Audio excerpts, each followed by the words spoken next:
Bisa dong, nggak bisa. Masa kita memilih-milih korban, ya kan? Enggak, pasnya gede lu aja deh. Enggak, jangan. Nah, caranya kita menggunakan kuda-kuda ini biar kita juga nggak jatuh ya. Pertama, nggak ada yang harus mengatakan kaki kanan ke depan, kaki kiri kedua ke depan, nggak harus ya. Tapi di prioritas adalah yang terkuat adalah yang di depan. Karena kita nggak tahu yang temannya kidal atau apa ya. Yang terkuat di depan. Oke, yang kiri kakinya ke belakang. Jangan ke depan semua, dia akan kita handle dia, kita akan jatuh dulu. Jadi ada yang ke belakang, tadi ke depan. Oke, cara seperti apa? Seperti ini. Ini mas ya. Oke. Ini kan biasanya dia sedang bakso nih, biasanya megang-megang. Nah, gitu kan. Oke, paling diturunkan, langsung kita namanya handling manuver ya. Kita ditekan di area perut ya, kompresor sipo. Kita biasa aja. Biasa Kecil orang biasa aja, gak apa ya. Masih nyumpul ya. Nah, kita kan kuat nih, ya. Kuda. Kita kuda-kuda nih, makanya kita pakai kuda-kuda. Kita handling manuver. Oke. Proses bongan nih, takutnya taruhnya keluar. Atau chest thrust. Ya, sudah tekan dadanya, ya. Tekan dadanya. Tekan ya. Sudah tekan dada. Nah, untuk ibu hamil hanya boleh chest thrust. Tidak boleh handling Manuver. ya, karena kan lagi mengandung dalam menekan janin. Tapi kalau karena khusus yang buat yang wanita hamil, chest thrust. Paham ya? Oke. Kalau kasusnya dia anak-anak atau bayi. Nah, belum atau chest thrust. Karena kita pelatihannya di ACLS, kita fokus ke dewasa nih ya. Ada yang buat bayi namanya itu PAS. Jadi nanti kalau saya kasih tahu semuanya, teman-teman kalau nggak ikut pelatihan PAS nanti malah ya. Gitu ya. Tapi sekedar sharing aja, karena itu kan diulang di basic. Oke, kalau buat bayi, kan misalnya kepala bayi di sini, berarti kita balikan. Dan kalian harus lebih rendah. Langsung kita dorong sini bagian punggung, namanya back blow. Oke, teman-teman punya anak kecil setelah mainan, langsung diangkat kepalanya di bawah, kaki badannya kakinya di atas, kepalanya di bawah, langsung kita back blow, ya. Atau chest thrust, kepalanya di atas, kepalanya di bawah, tapi posisinya terlentang. Kita tekan dada dengan 2 jari, kalau nggak kuat 3 jari, ya. Tekan. Itu. Tapi lebih banyak berarti opsi back blow. Ya. Cepat keluar gitu. Itu Cepat keluar dan turun di bawah. Nah, keluarnya dengan chest thrust, ya. Itu untuk kasus bayi. Oke. Kalau yang nggak sadar diapain? Tiba-tiba selak bakso, tiba-tiba langsung pingsan. Yes. Good. RJP. Masuk RJP itu ya. Itu sumbatan dokter yang tidak pakai alat. Itu kita review sebentar ya. Karena kita bisa efek masa nggak bisa basic.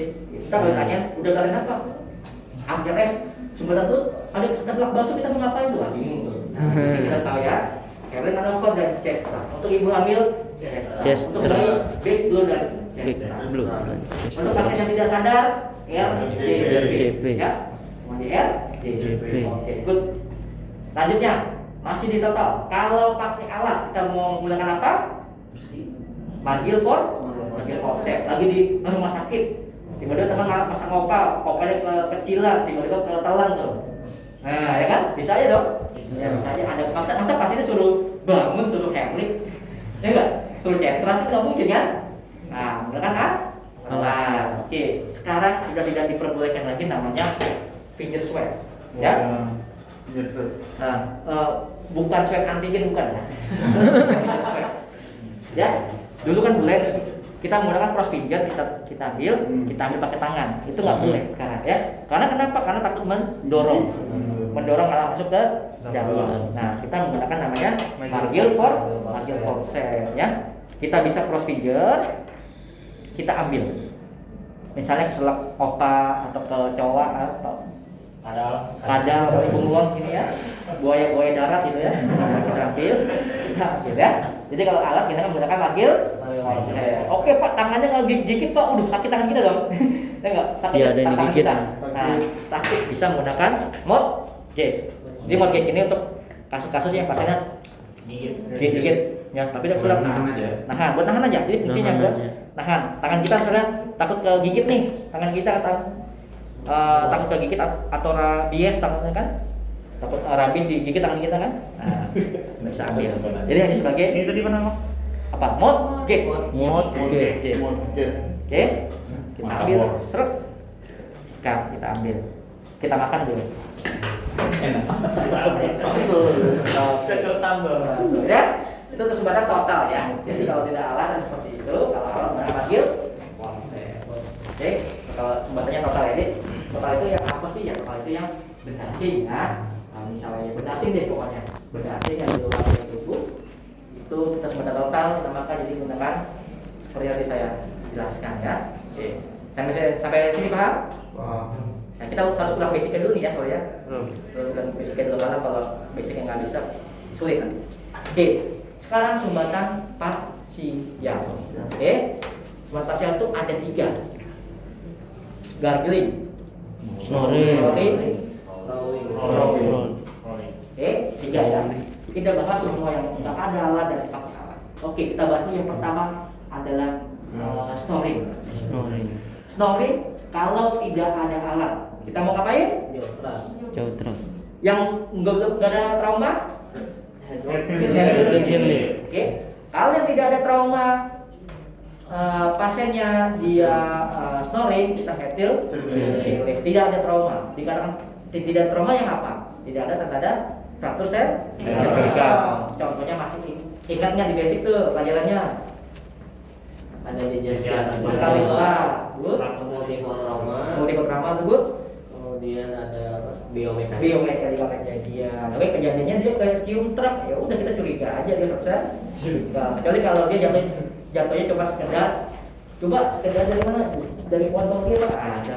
Nggak mungkin kan cervical. Jadi kalau biomekanika seperti itu, multiple trauma ya, dia sudah punya kesadaran ya, ada dijas di mana-mana ya, udah kita curiga dia pakai ya, sama adanya dijas di atas klavikulum. Kalau tidak ada yang seperti demikian, kita baru boleh headcliff. Tapi kalau ada tidak boleh. Ingat ya, kalau ada trauma tidak boleh headcliff. Oke, kita yang tidak ada trauma dulu nih, headcliff, head, kepala, nah jangan. Jadi untuk membuka jadi pada saat ini kan ada lubang esofagus dan trakea, kebalik esofagus dan trakea.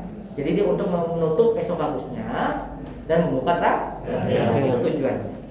Ya. Untuk yang tidak ada trauma. Kalau ada trauma, kalau snoring tidak pakai alat, jauh. Oke. Kita di posisi ini kita tekan angulus mandibula ya. Kita tekan. Nah, tekan. Ya, seperti ini. Tekan. Nah, ya. Ini untuk kasus trauma yang tadi kita curiga dia ada fraktur jadi untuk kasus trauma tidak boleh headcliff karena akan memperparah cedera pada pasien. Oke, itu ya untuk kasus snoring yang tidak pakai alat. Ya, headcliff untuk tidak trauma, jauh teras. Untuk yang ada trauma. Boleh nggak ada trauma, boleh nggak jauh teras, boleh juga ya. Di jauh teras itu boleh yang tidak ada trauma atau yang ada trauma. Tapi kalau headcliff hanya yang tidak ada trauma. Oke, paham ya basicnya ya? Oke, seperti itu. Oke Pak, sekarang ternyata ada alatnya. Ada alat. Kita mulai apa? Opa. Good. Opa kita yang penting kalau saya jangan ngapalin warna ya. Walaupun kita tahunya ngapalin warna ya. Pokoknya yang hijau ya bedanya. Yang dewasa kan? Nah, cuma kalau mau lebih pasti adalah mengukur supaya ukuran pasiennya ya. Bisa dari ujungnya nih sampai ke telinga ya. Oke. Cara masangnya gimana Pak? Cara masangnya ya. Sekarang udah nggak usah dibalik-balikin dulu gini ya. Iya. Nah, sekarang tinggal cross finger aja, tekan, langsung masukkan. Ya, dia lebih cepat dan tidak melukai palatum. Biasanya kan dulu kan seperti ini kan, ini kan menyentuh palatum nih, dia memutar melukai lah. Ya, yang kita putar-putar tuh, repot. Jadi kita fokus finger aja, tangan masukin. Kalau nggak mau kebuka gimana Pak? Apa? Kalau nggak mau kebuka ininya, kebuka ininya pas diginiin, di bawain. Kadang-kadang nggak mau kebuka. Oh nggak mau kebuka mulut? Nggak mau mulut.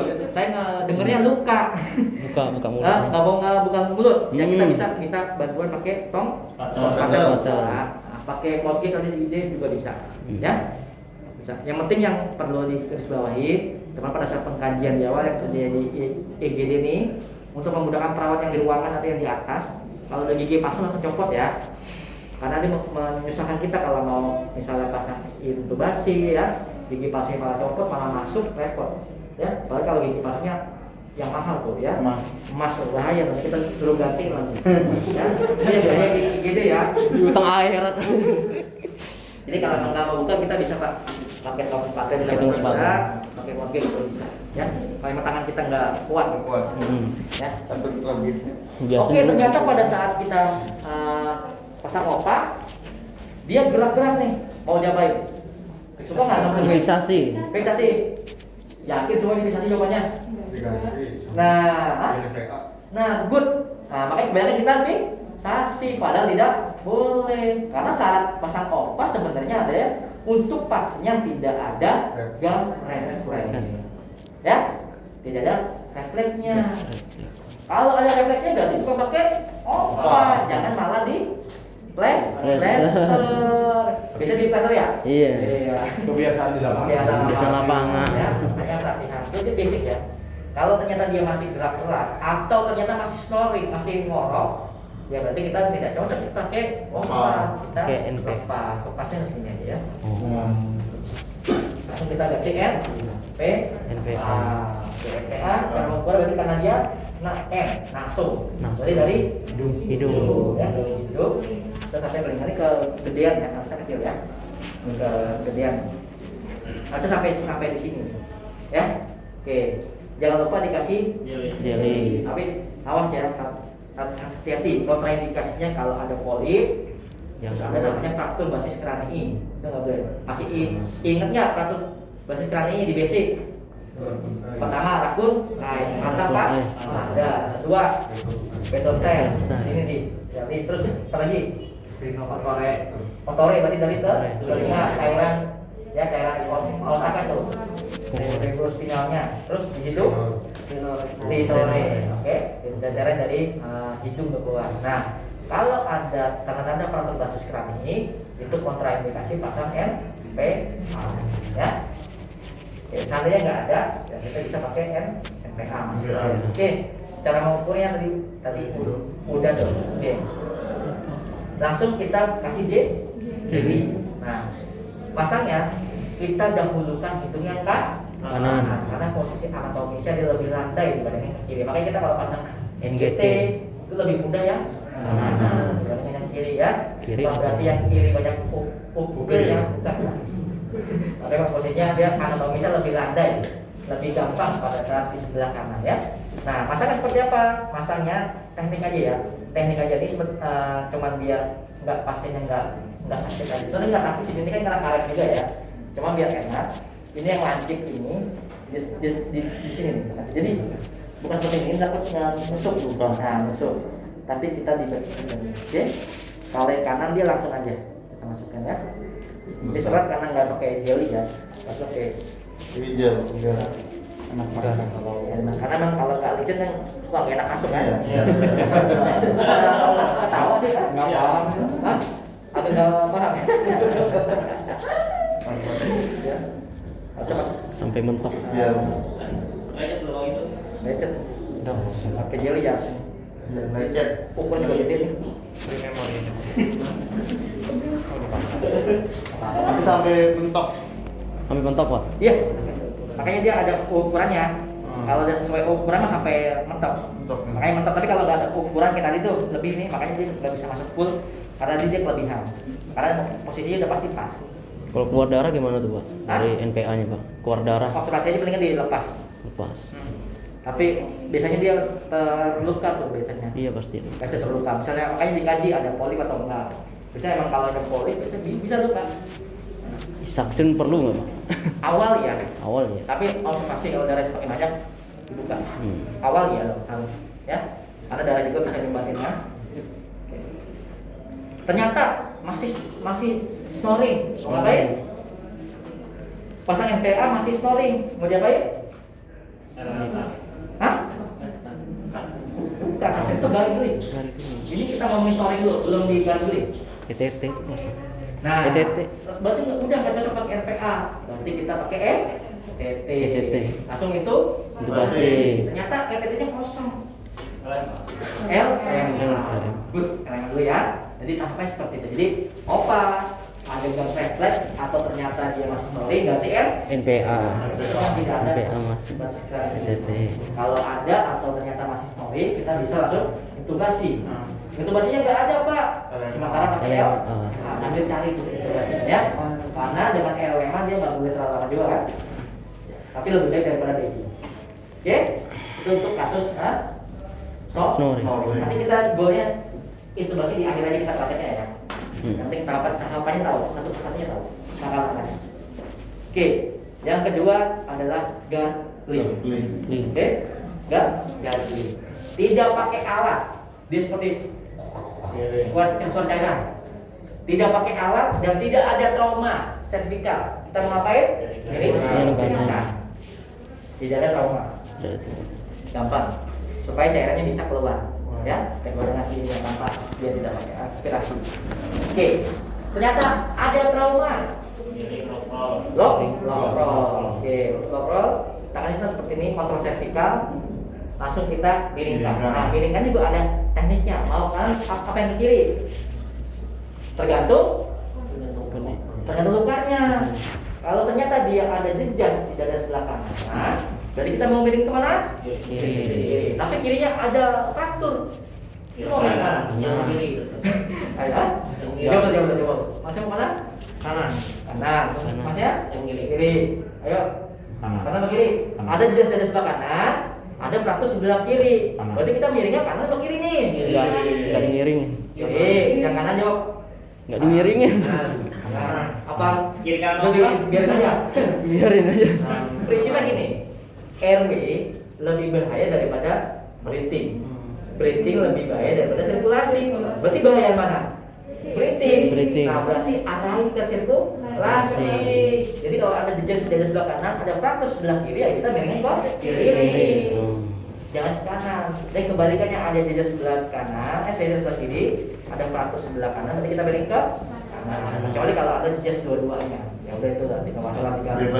Ya. Kita lihat mana yang lebih dominan. Ya, lebih dominan. Ya. Itu kalau itu untuk kasih yang ada gargling yang tidak ada alat. Oke, sampai sini Pak. Oke, kalau ada alat kita mau ngapain?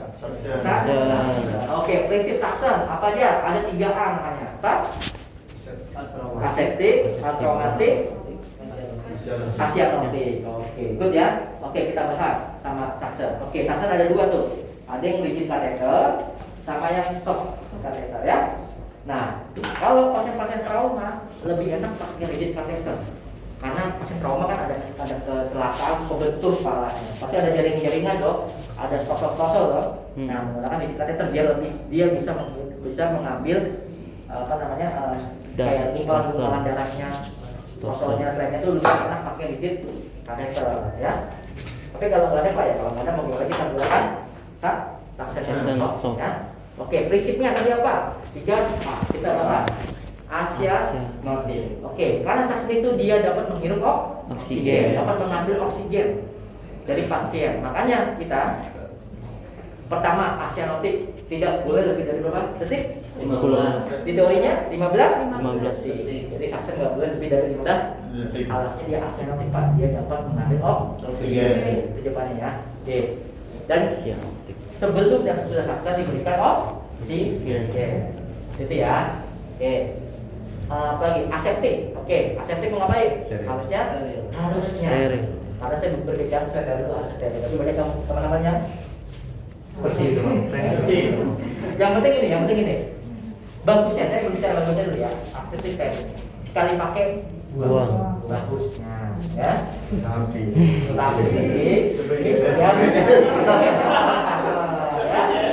ya. Coba lagi salahkan kasihan BPJS ya. BPJS. Oke, kita ambil data tengah-tengahnya. Minimal itu paling minimal ya. Minimal 1 shift 1. Oke. Ya. Banyak Satu shift. Sejam lagi belum nyala lagi. Ada per 24 jam. Kalau tiap yang pagi yang nggak di semalam nih ganti ganti pagi. Banyak. Tandingan, iya minimal ya. Tapi kalau saya bicara teori, pokoknya sekali pakai pulang. Ya. Kita karena kita fisiknya aseptik ya, sekali pakai pulang. Oke.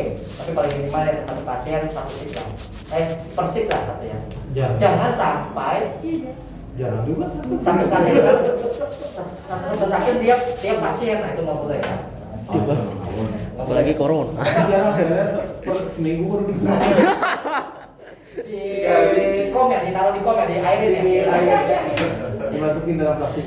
Oh, jangan ya, gitu ya. Atau paling gini banget kan, per 24 jam ya. Ya, karena ya itu bisa terjadi aset steril ya, harus steril. Nah, tapi kalau ternyata nih, handphone steril boros nih, ya kita kalau bisa kayak gini, nggak mengurangi prinsip, tapi tetap aseptik. Kita menggunakan pincet yang steril ya, pincet aja yang steril. Ya benar bang. Hah? Tapi ya ribut sama farmasi. Oh, iya. Farmasi ada kepala ruang nyerang kita. Kalau itu saya nggak bisa menjawab. Nggak ada di teorinya itu ya. Nggak ada teori cara penanganan seperti itu nggak ada. Ya. Iya kita benar menjalankan. Tapi ya ribut itu sama farmasi buat laporan. Kalau saya suka pakai pincet, biasanya pincetnya aja yang steril. Ya, karena handphone saya mau bolak-balik tetap aja. Kasihan kan, boros kan. Ya, itu ya. Oke, itu kalau tadi aseptik. Oke, atraumatik. Dia dapat menyebabkan trauma kalau saksen kita nggak benar. Nah, kebanyakan saksen ini, kalau kata perawat zaman dulu, kalau belum diputer belum serak. Belum saksen namanya kalau belum diputer. Padahal kalau diputer nggak gini-gini aja. Sama aja. Satu titik, gini-gini aja. Nah, itu dapat menyebabkan trauma ya. Nah, yang benar seperti apa? Ya, yang benar ya. Sekali-sekali. Bunyinya. Iya, pokoknya yang mau ada cairnya kita ambil, jangan diputer-puter ya. Kalau kanan ya kanan. Oh, tanya ke kiri aja nih. Ini rejection dilihat aja nggak mau. Sama lihat ya, geli ya. Ya, itu yang bagus ya. Karena mencegah trauma nanti, mencegah 15 detik. maksimal 15 detik ya. Sebelumnya berikan oksigen. Oke, paham ya? Jadi kalau gargling dengan alat kita menggunakan suction. Oke, lanjut crowing. Seperti suara burung gagak tuh.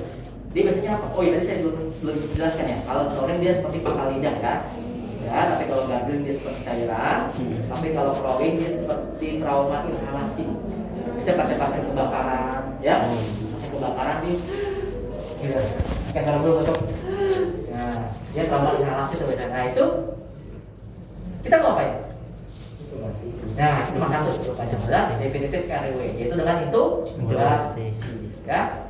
Itu dengan intubasi ya, tidak pasang opal nih, tapi langsung untuk intubasi kita akan pentingin jawab di akhir ya. Kita skip dulu intubasinya. Jadi itu, jadi ada gargling, snoring, jadi perhatian pada kasusnya nanti ya. Kalau nanti pada kasusnya ini satu lagi bilang, oke datang pasien ternyata terdengar snoring, ya kita mau pasang opal. Jadi simulasi seperti itu ya. Karena di sini nggak ada ujiannya, ini hanya penunjang. Jadi dengerin pasiennya nih, kondisi pasiennya apa snoring, oh pasang opa. Ternyata pasang opa masih snoring, instantra bilang itu ganti NPA. Hati-hati kalau ada polis maksud bahasa ini jadi dago. Tidak boleh. Kalau pakai masih snoring itu Intubasi. NPT-nya nggak ada. Alamak. Oke, jadi ya nanti kita akan. Oke, dari RW ada yang bertanya nggak? Clear ya? Tetapi jadi tidak ada alat yang pakai alat. Oke, lanjut. Kita ke breathing dulu ya, sebelum kita intubasi. Breathing. Oke, breathing sekarang yang terbaru adalah 10 kali per menit. 10 kali. Ya, 10 kali per menit. Dulu itu 2015 10 sampai 12. Sekarang 10 kali per menit. Oke. Cara gimana? Caranya gini. Karena kita akan berhubungan dengan CPR, saya akan beritahu dengan CPR seperti ini. Oke. Apa namanya? Kita posisinya namanya exiclamp, ya. C. Sekarang lebih baik pakai HEPA filter ya. HEPA filter. Di zaman pandemi, banyak ini syarat exiclamp dan 3 jarinya diangkat untuk membuka jalan nafas. Tapi perawat pintar-pintar dikasih apa? NS 1000. Nah, ya. 1000. Pinter-pinter, perawat pinter-pinter kreatif daripada kita capek-capek kan, ya kan? Kasih aja, sering gede, ya nggak? Untuk membuka jalan, pegel lah, pinter sama aja kan? Yang penting tujuan kita membuka jalan, itu aja. Nggak masalah pak, nggak masalah ya. Walaupun di teori nggak ada kan? Hah? Roda lempar sama anestesi. Ntar lempar. Karena digandol itu Tetap digajol ya? nggak boleh. Iya, suka nggak boleh ya. Iya. Makanya itu kan sebenarnya kalian aparat terapi itu aja gitu. Makanya kita menggunakan tadi aja esiklam ya di Esiklam. diangkat. Jadi makanya itu nggak boleh nggak ada di teorinya. Kamu perawat ada suka Seni dipakai. aja, seni. Seni aja Seni. supaya nggak capek kan. Iya. Oke.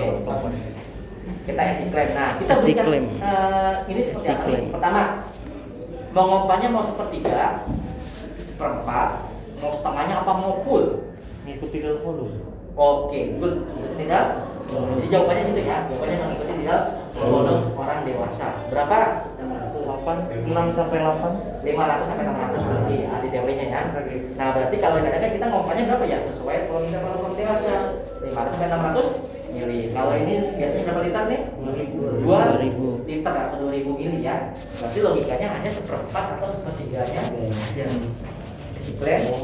Nah, cara yang memberikan pendidikan gimana? 10 kali per menit. Pertama berikan dulu 1, terus 1.000, 2.000, 3.000, 4.000, 5.000 berikan 2. Dihitung ya. 1.000, 2.000, 3.000, 4.000, 5.000, 3.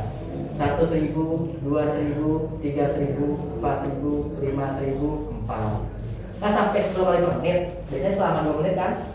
Kalau pada saat kasus yang dia rescue breathing, nah cara menghitungnya biar kalau kita nggak pakai jam, menghitungnya seperti tadi tuh ada 1, ada 2, 3, dan seterusnya. Jadi sampai 20 kali hitungan. Kan 10 kali per menit. Berarti 2 menit 20 kali hitungan. Tadi tuh 1, 1.000, 2.000, 3.000, 4.000, 5.000, 2. 1.000, 2.000, 3.000, 4.000, 5.000, 3. Ya sampai hitungan ke 20. Berarti itu sama dengan 2 menit. Ya. Nah, itu kalau kita lakukan kalau tanpa CPR. Tanpa Ya, CPR. tanpa CPR dan kalau sudah terpasang LMA atau itu hitungannya 10 kali Pak. Semuanya ya. Oke, tapi kalau berbarengan sama CPR dan belum terpasang intubasi, hanya bagging biasa berarti 30 banding 1, 2, 3 CPR nya 2, 3, 4, 25, 26, 27, 28, 29, 30 1, 1, 2, 25, 26, 27, 28, 29, 30 1.000 dan seterusnya. Itu kalau 30 banding 2. dan kalau belum terpakai alat. Kalau sudah terpakai alat, CPR-nya sendiri, breathing-nya juga Sendiri. Dia sudah move on tuh, ya. Sudah jalan sendiri, Sendiri. Berapa kali per menit? 10 kali per Menit. beda. Tutup di breathing. Oke, Breathing. kali ini nggak usah saya praktekin ya. Masa oksigen nggak kayak nasal kanul oke dipraktekin. Gitu. Yang penting kita tahu konsepnya aja. Oke, kita konsepnya aja ya. Nasal kanul pemberiannya sampai berapa liter? 6 liter. Simple mas. 10.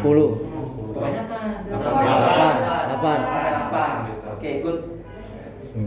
KM 9 8 sampai 2. 12 NRM 15. Nah, itu ya. Yang penting konsepnya aja ya. Kalau masang udah pada tahu kan? Iya. Nah, konsep kayak diajarin masang. Oke, yang penting konsepnya aja ya. Seperti itu. Oke. Setiap kenaikan 1 liter berapa persen? 4. Oke, jadi udara bebas 21. Oke, betul. Cara hitungnya gini. Misalnya teman-teman mau memberikan nasal kanul 5 liter. Berarti berapa oksigen yang diberikan ke pasien? 21 tambah 4 kali 5, 41%. 5 kali 4, Iya. 20. 20 tambah udara bebas, 21. Berarti 41%. Cara hitungnya ya. Oke, coba. Oksigennya pasiennya diberikan NRM 12 liter. Berapa pasiennya yang diberikan? 12 kali 4. Berapa tuh? 48. Tambah 2 berapa? 6. Nah, itu cara menghitungnya ya. Jadi udara bebas 21%, 1 liternya adalah 4%. Nanti konsepnya aja ya, pakai rasanya udah tahu. Oke, itu yang untuk di breathing. Oke, dari breathing ada yang mau tanya nggak? Cukup? Itu basic ya, itu basic ya, saya review lagi tuh, basicnya seperti itu. Oke, untuk di breathing. Oke, lanjut. Dan langsung bertanya. Oke, lanjut ya. Oke, langsung kita mau pasang apa nih berarti LMA ya. Oke. Apa pertanyaannya? Laringeal, Mas. Oke. Ini untuk kasus biasanya misalnya RTP-nya nggak ada, sebenarnya kita pakai L. Sampai ibu dokternya datang misalnya ya, kita perawat yang nggak pede nih mau pasang LMA. Kita pakai L. Oke, LMA ukurannya berapa nih? Dia ada 3 ukuran, nomor 3, 4, dan 5. Nah kalau 3 biasanya untuk wanita-wanita yang kecil, ya, wanita yang kecil. Kalau yang 4 dia untuk wanita besar dan pria yang kecil. Tapi kalau nomor 5 itu untuk pria yang besar. Makanya dia di LMA tergantung berat. Nih coba kalau percaya, yang 5 paling besar nih 70 sampai 100. Ya. Ini untuk pria-pria yang besar, ya. Besar. Badannya ya. Badannya besar ya. Oke. Nah, kalau yang 4 ini ukurannya nih 50 sampai 70. Ya, sampai 7. Oke ya. Standar nih biasanya ini. Nomor 4. Wanita yang besar. Wanita yang besar juga ya. Apanya besar, Pak? Badannya. Iya, badannya kan? Iya. Awas. Nah, yang kalau 3 biasanya kecil ya. Itu kita nggak ada. Oke, coba yang 4 ya. Oke. Jangan lupa pada saat kita sudah dapat ukuran, jangan lupa cek balonnya, cek. Itu ini dong. Gimana? Oh iya. Oh udah jam 12 sama. Iya. Masih ya. Menanggung katanya tadi kan kalau tanggung kan nggak enak. Iya benar. Nah, nggak dikeluarin sekarang nggak enak kan? Iya lah benar. Nah, ini biasanya dia ada ukurannya ya. Ada balonnya ada berapa ya? Ada balon. Short. Mana itu? Kalau yang ada di sini balon. Udah hilang kok balonnya. Bisa dia ada aturannya kok balonnya kalau. Nah. Ngembang ya. Oke. Ini sebelum kita masukkan atau Sebelum masukkan. Sebelum masukkan. Jadi kalau udah masuk udah ngembang kan kurang enak. Iya. Enggak menyentuh kan? Enggak pas. Enggak pastinya kan? Iya. Pikiran aku meronta-ronta. Udah siang-siang pikirannya mana nih? Pikirannya Oke. Pikirannya pengen nyapu. Antar malu jangan-jangan nih. Oke, habis itu dikasih Jelly. Nah tadi kalau nggak izin nggak enak.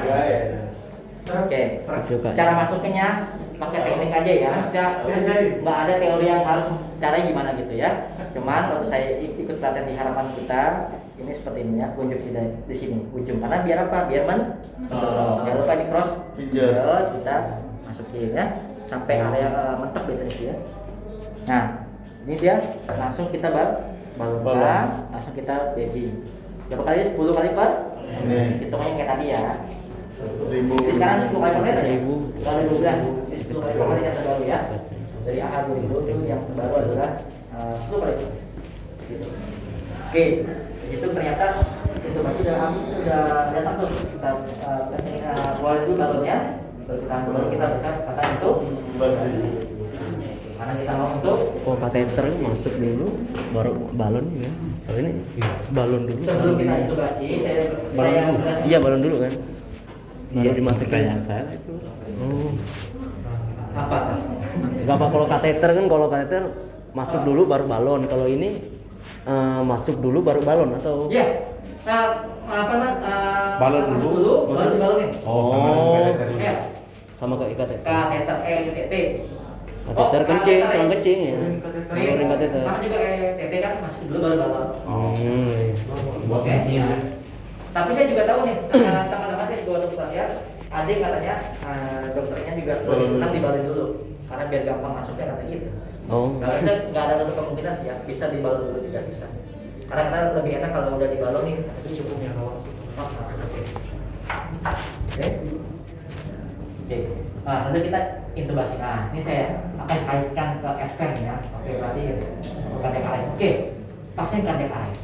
Nah, jadi kalau pasien kardiak arrest itu dia ada prinsipnya gini. Kalau tidak ada nadi, sudah pasti tidak ada nafas. Tapi kalau ada nadi, belum tentu ada nafas. Oke.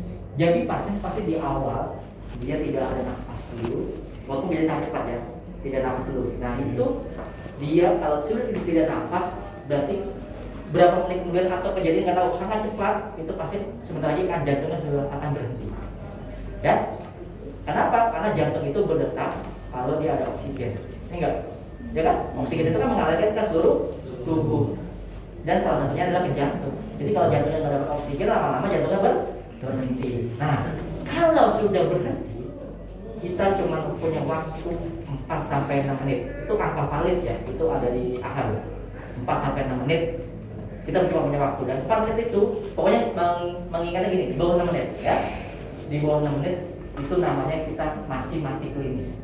Ya, masih mati klinis dan itu masih golden time-nya lebih bagus untuk melakukan RJP. Jadi kita masih bisa efektif, pasien ini bisa kembali ke ROSC kalau masih di bawah 6 menit. Oke, angka valid nih ya. Angka valid ada di atas. Ada sumbernya. Nah, kalau sudah di atas 6 menit, ya, di atas menit itu namanya kita sebut namanya mati biologis. Ya, sel-sel otaknya sudah irreversible, dia sudah mengalami kerusakan otak. Jadi teman-teman percuma melakukan RJP. Ujung-ujungnya pasti kematian. Makanya saya bilang di awal pembukaan, kalau sudah terjadi kardiak arrest, itu tingkat keberhasilannya hanya 10 sampai 11%. 90%-nya ke kematian. Makanya teman-teman melakukan namanya takikardi berarti karena pasien nggak mungkin terjadi letal aritmia. Pasti sebelumnya mengalami aritmia mayor. Itu takikardi berarti walaupun kejadiannya sangat cepat. Pasien asistem nih, nggak mungkin kan? Pasti berani dulu dia. Walaupun cepat tuh gak berani tuh berani asistem. Cepat. Nah, kayak cepat lakukan pertolongan kepada pasien bradikardi seperti apa? Karena tadi kita prinsipnya di bawah 6 menit kita bisa tolong, kalau di atas 6 menit udah masalah ya. Walaupun umur udah ditentuin ya sama yang kuasanya, cuma kita di teori seperti itu ya. Di bawah 6 menit kita bisa masih tolong, 6 menit ke atas itu sudah mati, sudah kemungkinan besar itu kematian ya. Oke, berarti kita akan tolong RW ya. Dengan apa itu sebelum jantung itu berhenti itu ya. Walaupun cepat sebenarnya itu, makanya kan cepat intubasi itu ya. Karena sebenarnya kalau dia sudah nggak nafas, sebentar lagi jantung tidak bakal berhenti. Karena jantung bisa berdetak kalau ada oksigen. Ya kan, makanan jantung apa? Oksigen. Kalau nafasnya udah nggak ada, sebentar lagi kalau jantungnya sudah tidak bisa berdetak. Maka kita cepat itu. Atau kasusnya pasien sudah terjadi kardiak arrest, kita mau untuk intubasi di pada saat kardiak arrest itu sunnah ya. Ibaratnya sunnah, bukan wajib. Berarti sunnah boleh dilakukan lebih bagus. Kalau nggak dilakukan nggak apa-apa. Nah makanya kalau dilakukan pada saat kardiak arrest daripada saya bilang, tapi jangan ini ya. Itu cuma kesimpulan saya ya. Nah, maksudnya jangan nanti kalau orang tanya secara resmi jangan seperti jawabannya adalah itu untuk kasus-kasus yang astropea pada saat RJP pertama. Tapi kalau kasus yang PTPF di RJP kedua, coba saya ngambil jalan tengah-tengahnya aja tuh, makanya tuh biar gampang ingatnya. Setelah kemudian pertama kalinya. Oke. Nah itu kalau kita lakukan itu bisa RWC lebih bagus. Alasannya apa? Karena salah satu penyebab kardiak arrest adalah hipoksi ya. Jadi sunnah boleh dilakukan. Karena kata-kata di atas pertimbangkan. Kalau tidak kita lakukan gimana Pak? Kita bisa lakukan ini pada saat dia sudah terjadi ROSC. Ya, makanya kan udah ke ROSC. Udah kan? Dari A, B kan? Oke. Langsung kita mau untuk intubasi. Biasakan kita siapin alat dulu. Dia pada saat CPR nih. Ini saya kaitkan dengan kardiak arrest ya. CPR itu terus. Oke, udah setelah kemudian epicenter pertama nih. Oke, siapkan intubasi ya. Oke, kita siapkan intubasi. Oke, yang pertama kita siapkan apa tuh? Stetoskop. Ya. Statik. Kalau sekarang stetoskop. Kalau namanya bisa apa namanya ini? Blade. Blade ini hand blade. Hand blade. Makanya kalau digabung bukan hand blade tapi namanya tarik mesin. Ya benar kan? Bisa. Pada namanya blade. Blade. Ini hand blade. Kenapa kalau digabung namanya hand blade? Blade. Ya kan? Tapi namanya kalah tarik jauh ya. Nah, Jauh ya. hand Kita blade. pastikan baterainya ada nih ya kan? Kadang-kadang apa namanya? Habis. Pegel.